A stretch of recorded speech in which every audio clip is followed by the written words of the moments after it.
police calling all cars, attention all cars. A holdup at the Bureau of Power and Light. That's all. Rosenquist.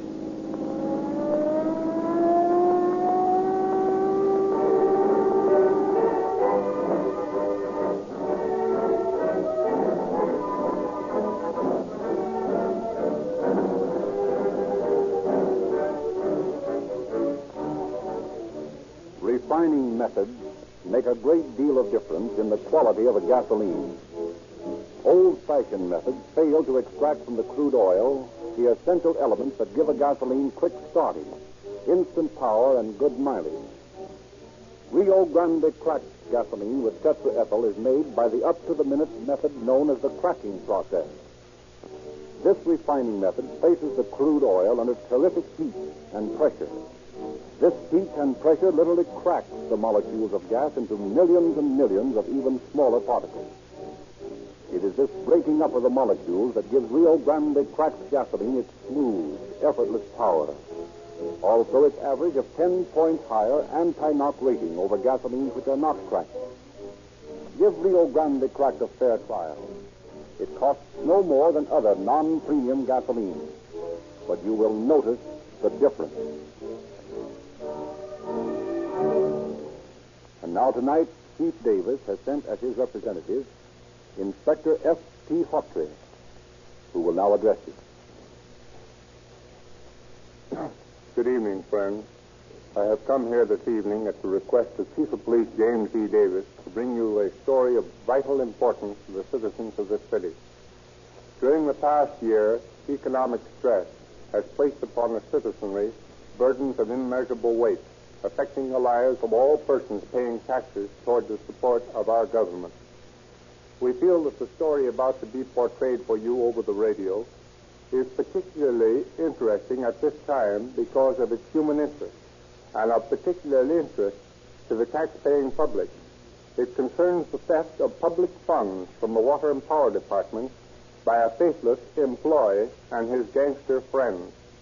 During the long period of investigation, the entire machinery of the police department was kept in motion. This story gives you insight into the dramatic activities of this law enforcement agency. It will reveal to you how intelligent methods, rather than the widely publicized third-degree methods, prevail in modern police work. Professor Lindsley will now go on with the story.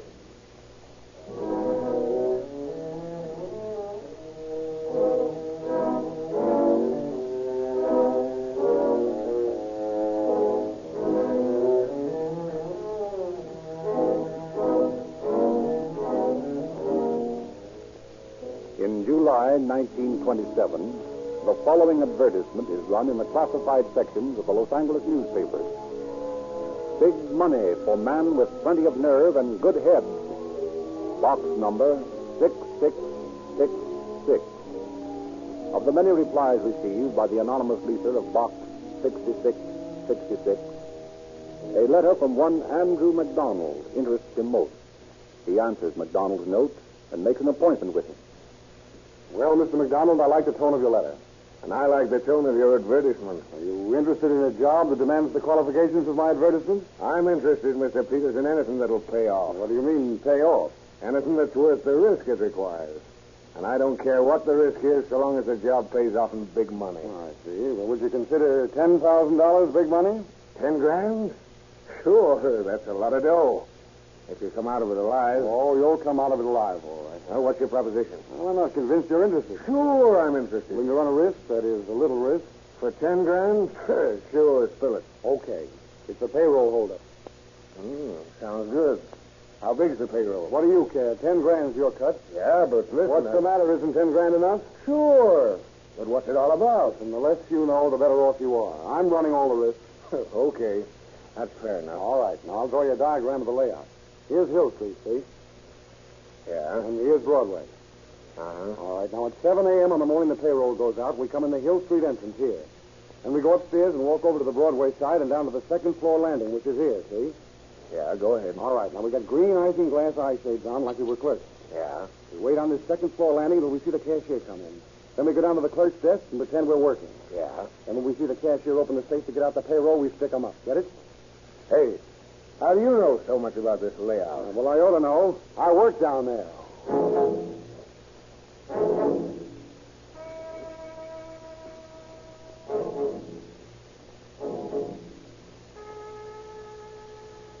Are you sure this is the morning the payroll goes out? Listen, don't you think I've got that all set? Yeah, but are you sure? And I wouldn't be here if I wasn't. Okay.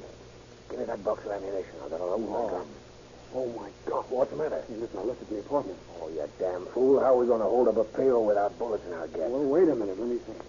Listen, these cashiers are scared to death of a holdup. We can bluff them. How? Well, here's some brown paper on this desk. Now, wait a minute. Brown paper? What do you want with brown paper? Oh, wait a minute. What are you doing? Here.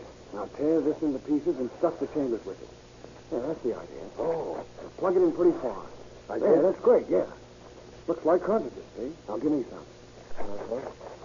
Well, how long will it be before the cashier gets here? Not long. Look, Mac, how's this gun look? Swell. Just like the real thing. But what if they call our bluff? They won't. They're scared, I tell you.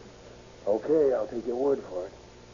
So it's the Bureau of Power and Light we're holding up, huh? That payroll ought to be worth something. It's worth just 10 grand to you. No, I know. The cut's okay with me. Right down. Here comes the cashier. Okay. Now follow me down to the desk and act like you was a clerk. Sure. Here we go. Hey, who's this coming? Hessel. He's the head cashier. Oh, yeah? Here, take these desks here, grab a pen, pull out a book or anything, and start writing. Okay. Look, here comes Brockway, the assistant cashier. Yeah? Hessel's opening the time safe now. Uh-huh. He's got it open. Yeah, that's our cue. You cover Brockway, I'll get Pestle. Come on. I wonder where that watchman is, Louis. He should have been here a half hour. Watchman won't be here for a while. Hey, what is I'll hold up. Now, you two men get over there by the cash window and look like you're working. Well, we'll do no. Oh, yes, you will. We mean business. Now, get over there. My partner here will be behind the door of the safe with his gun trained on your back. Act natural or else. Keep your eye on him, pal. Sure. I'm going to clear out this safe. Hey, you. Cut out that noise. You want your head blown off? What's the matter? This guy's trying to attract the attention of the janitor out there in the hall. Give it to him if he doesn't stop. You bet I will. With paper bullets? Jeez, I forgot all about that. Well, don't worry, I got all the dough in the place. We're just about through. Good. Now, let's truss up our friends here and be on our way. Okay. The straps first, eh? Now, listen, you guys. We're going to tie you up for a while. Then you'll be okay so long as you keep quiet. Yeah. Come on, turn around. That's better. There, I guess they can't use their hands much. Got one of them rubber balls? Yeah, here you are. No, don't go. Sorry, but we're not taking any chances on you squawking too soon.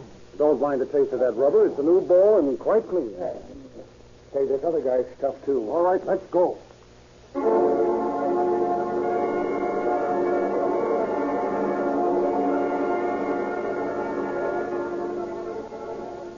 Within a few moments, the bound cashiers are discovered and untied by employees arriving for the day's work.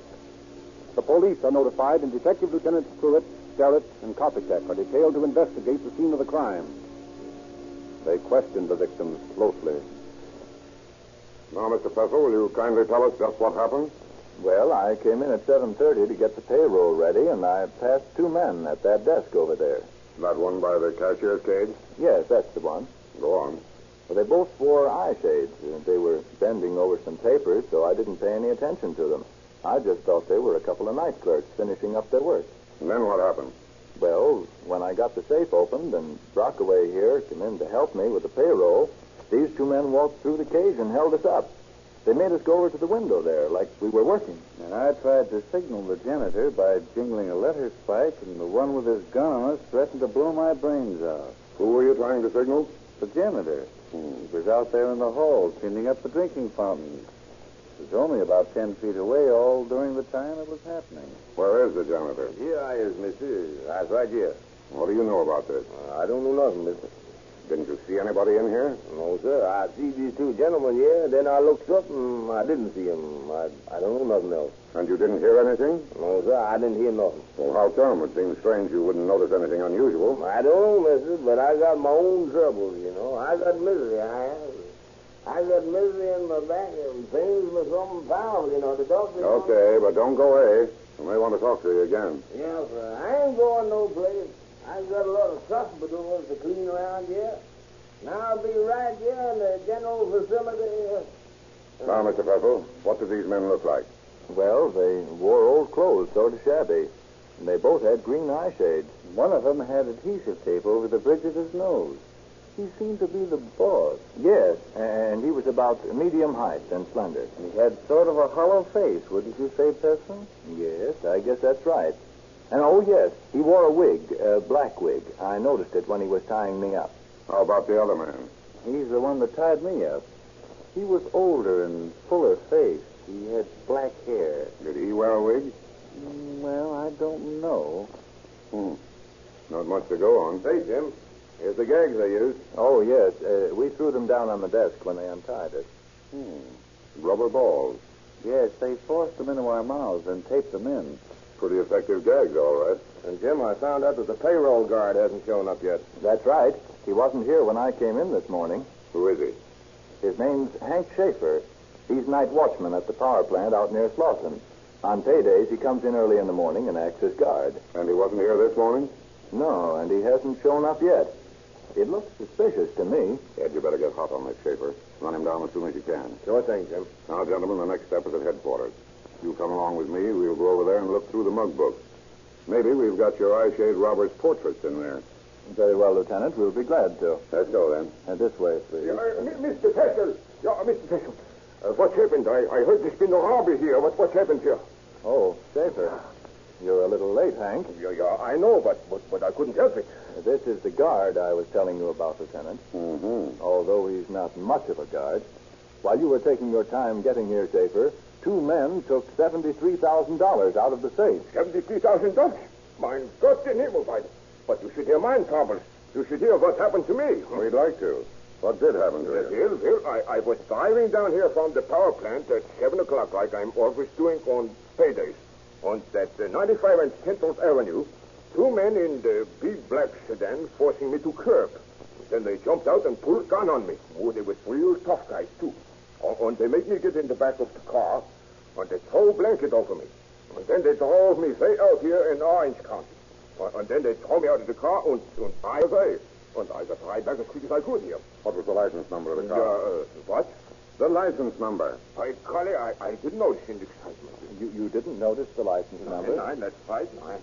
Schaefer, that doesn't sound like a very satisfactory explanation of your absence. Yeah, but that's true, Mr. Pestle. You don't think for a minute... We don't think anything, Schaefer. Our job is to find out. You have to come along to headquarters with us. But I had nothing to do with anything here. I'm telling you the truth, honest fire.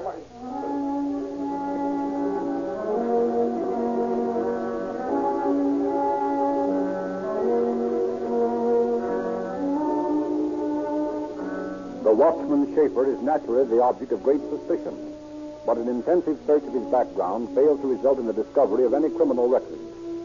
Repeated questioning always results in the same story. And finally, for lack of any proof to the contrary, Schaefer is placed beyond suspicion.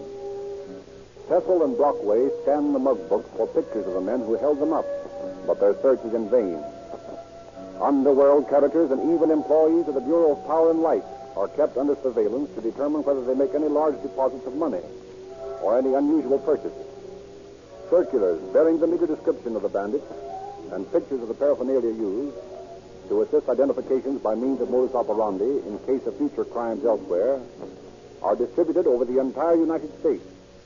But in spite of all this police activity, 4 months passed without the slightest clue to the identity of the robbers. The opinion grows around headquarters that the job was pulled by Eastern gangsters who had left town immediately after the robbery. Then, on January 20th, 1928, a matter of routine police work comes to the attention of Lieutenant Kopitek that is destined to play an important part in unraveling the snarls of this baffling case. Detective Bureau, Lieutenant Kopitek. I want to speak to someone about something mighty suspicious. What is it, ma'am? Well, about a month ago, a young fellow rented a house next to me. Yeah? Well, he's acting mighty funny. What's he been doing? Well, yesterday, I saw him out of the kitchen window changing the license plates on his car. Well, that's nothing suspicious. Lots of people are changing their 27 plates to new plates at this time of the year. Now, wait a minute, young man, until I've finished. Oh, I beg your pardon. Go ahead. Well, yesterday, he took off the 27 plate and put on the 28 plate. Yes? And today, he took off his 28 plate and put on another pair. Well, that does sound a little funny. Well, I think you'd better look into it. We will, right away. Now, if you'll kindly give me the address.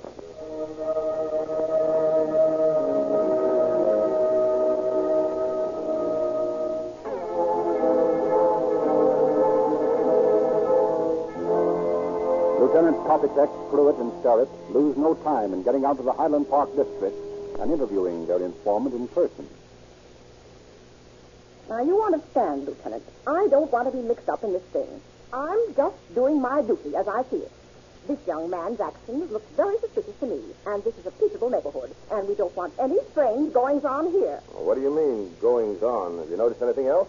No, but you never can tell. Why, the next thing you know, why, he might be having drinking parties, and Huzzy is visiting him. Well, what's this young man's name? Well, the Iceman tells me his name is Craig, see? And he's up to no good, I can tell you. Why, I went over there to pay a neighborly call after he moved in, and he all but slammed the door in my face. Is he home now? Well, I tell you, I ain't seen him go out today. Oh, very well, then. We'll pay him a visit. But now leave me out of it. I don't want to cause no trouble for no one.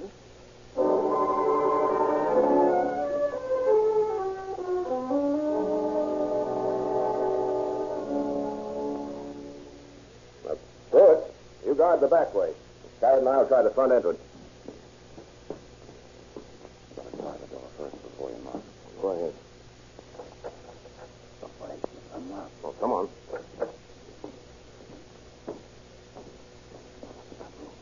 Shadow move on the door. Yeah. Hey, what do you want? Well, I'll be. Look at the money, Jim. Hey, you've got no right breaking into my house. We didn't break in. We walked in. Who are you? Police officers. Police.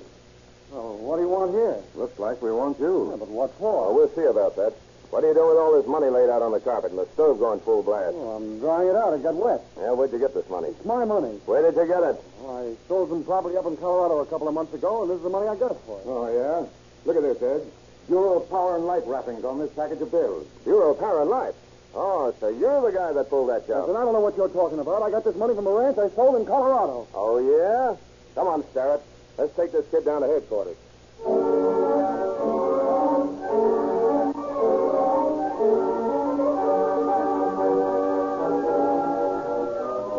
A positive identification of the wrappers and serial numbers of the bills found in the bandit's house is readily obtained from Bureau of Power and Light employees. In spite of this damaging fact, the robber, whose real name police discovered to be Bob Peters, claims to be innocent of the charge. Captain William Cahill directs the questioning. Continually for 36 hours, detectives in relays interrogate Peters. No one sleeps, robber or detective. Finally, at midnight of January 21st, with everyone on the point of collapse from fatigue, and Peter still sticking to his original story of innocence, Captain Cahill rises from his seat across the table from the young man. Okay, boys, that's enough for tonight. You better all go home and get some rest. Peters, come into my office here. I want to talk to you alone.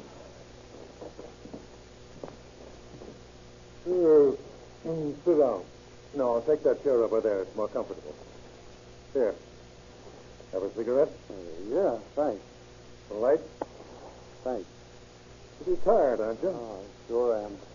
Well, you can get some rest soon. Listen, you might as well let me go to bed now. You can't get anything out of me because I've got nothing to tell. I don't know a thing about this. Yes, Bob, I heard you repeat that over and over, but I don't believe you. Now, look here. The money found in your possession has been identified by the Bureau of Power and Light by the wrappers on it. And the insurance company has identified it by its serial numbers.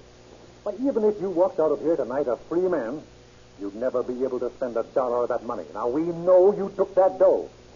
And the best thing you can do to help yourself is to make a clean breast of the whole thing. Well, sure I would if I knew anything about it. Well, let's look at it this way then, Bob. If somebody stole all your clothes and the police got him and he confessed to his crime and returned those clothes to you, how would you feel toward him? Would you be more lenient than if he had denied the theft and we had proof of it? Well, of course I'd feel lenient towards him. Well, now, that's the way for you to help yourself. Confess this whole thing now. Oh, I sure would, Captain, if I'd stolen the money. I'd tell you about it this minute. You love your mother, don't you, Bob? Of course I do. Now, think what this is going to mean to her. For even if you plead not guilty, we've got enough evidence to send you away for some little time. Now, don't you think you owe it to her to shorten your time away from her, to shorten her period of grief as much as possible, to take advantage of the leniency that your plea of guilty will give you? Yes, Captain, all you say is true, but I didn't do it. Well, how about your fiancée? You deny having told her that you'd buy her a diamond ring? Oh, of course I do. It isn't true. Why do you keep lying, Peters? Now, look here. Come in, Miss Campbell.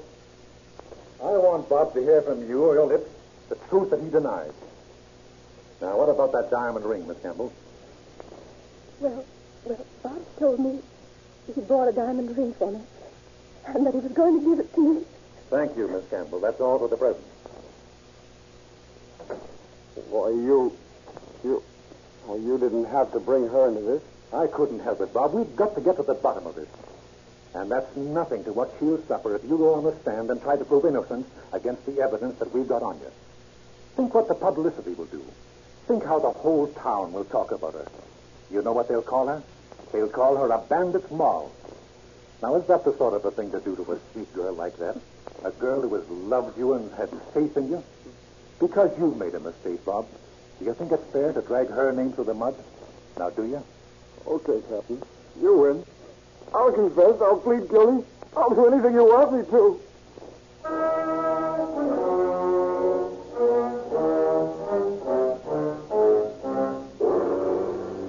Peter's confession named Andrew McDonald as his assistant in the robbery, and William Thompson and Harry Arch as the two men who kidnapped Schaefer, the watchman.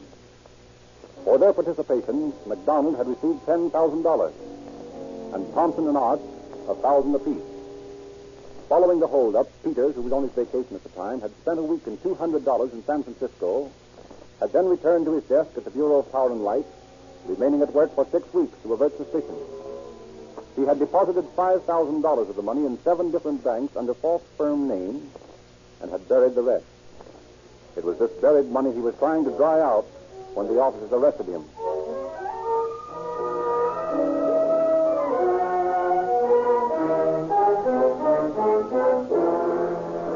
As soon as the police learned their names, Captains Slayton and Cahill speed to Thompson's and Art's homes and place them under arrest. They are questioned at headquarters and eventually admit having kidnapped the watchman and receiving a payoff for their services.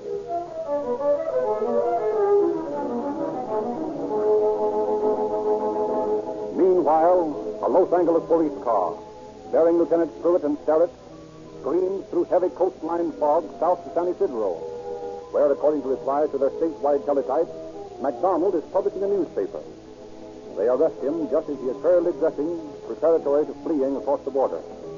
He is rushed back to Los Angeles, fingerprinted, and brought before Captain Cahill for questioning. McDonald, how much did you get out of that Bureau of Power and Light holdup? I don't know what you're talking about. Wasn't it $10,000? I don't know nothing about a holdup. With your employer on that job, Bob Peters said that you got $10,000 for your part of it. Listen, I don't know what you're talking about. No? Well, let me see. You got $10,000, and a couple of weeks later, you bought a $5,000 interest in a San Isidro newspaper, and then deposited $4,000 in a Tijuana bank. I won that $4,000 across the border. You did? Well, that's the first time I ever heard of anyone winning $4,000 in Tijuana. Well, I did. You're to be congratulated, McDonald. But how do you explain this? Mr. Pessel and Mr. Brockway, the men you held up, both recognize you. Are they nuts? Yeah? And how do you explain this? Here are your fingerprints on the car that you rented for a getaway. And here are your own fingerprints. And they match. Listen, fingerprints ain't any good for identification. And that hasn't been our experience. And now here's another interesting similarity. The way your handwriting on the police blotter and the handwriting on this auto rental contract tally. I tell you, I didn't have anything to do with this holdup.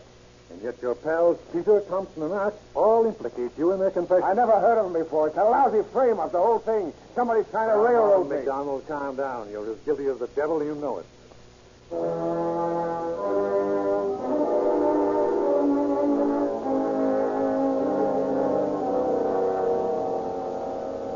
But McDonald insists on his innocence. He refuses to cooperate with the police in the restitution of the stolen money, and when charged with his crime, he pleads not guilty. Peters, Thompson, and Arch, on the other hand, cooperate to the fullest with the police.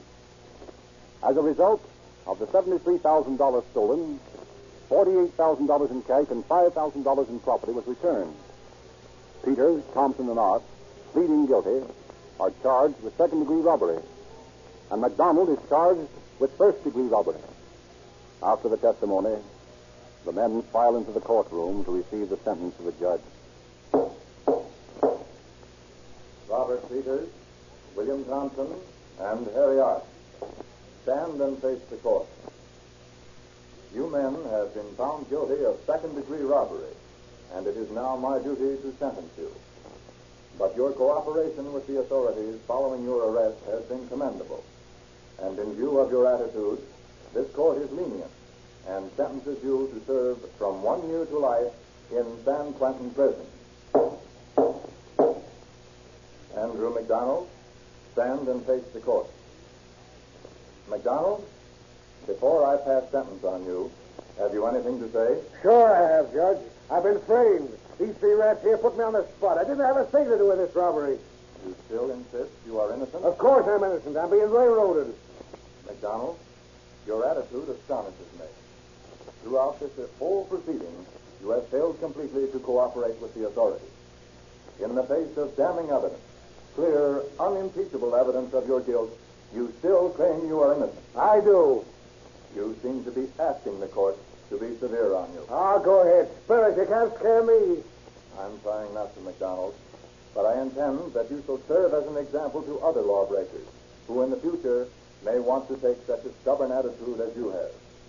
Therefore, Andrew McDonald, I sentence you to serve from 7 years to life in San Quentin Prison.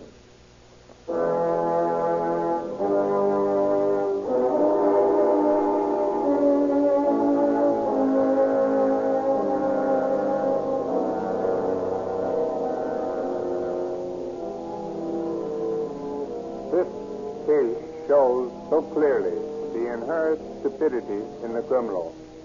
Someplace along the line, the perpetrator of the most perfect crime will make a mistake, will slacken in his vigilance, and then he is lost.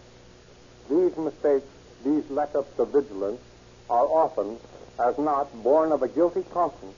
Had Peters not been so worried about detection that he changed license plates twice in 2 days, our job in solving this crime would have been much harder.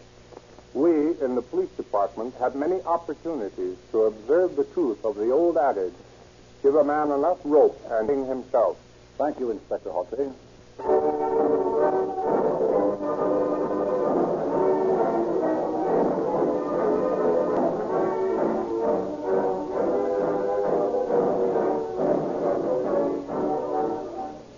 Statements that are merely made and not backed up are valuable.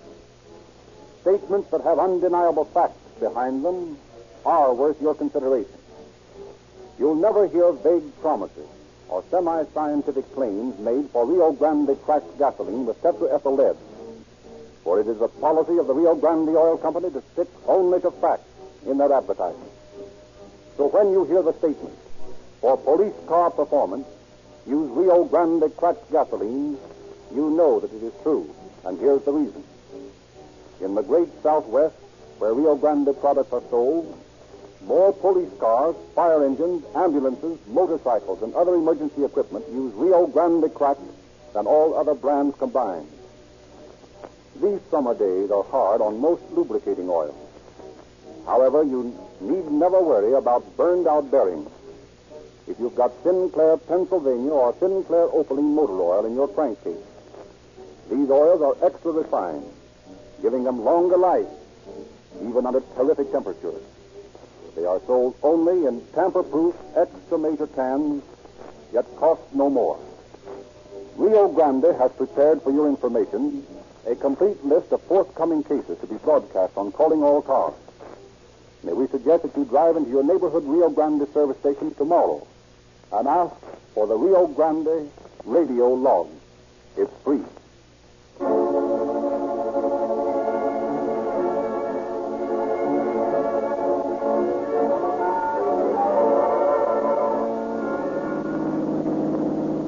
Los Angeles Police calling all cars, attention all cars, cancellation broadcast 31, regarding a holdup at the Bureau of Power and Light. Suspects in this case are now in custody. That's all. Rosenquist.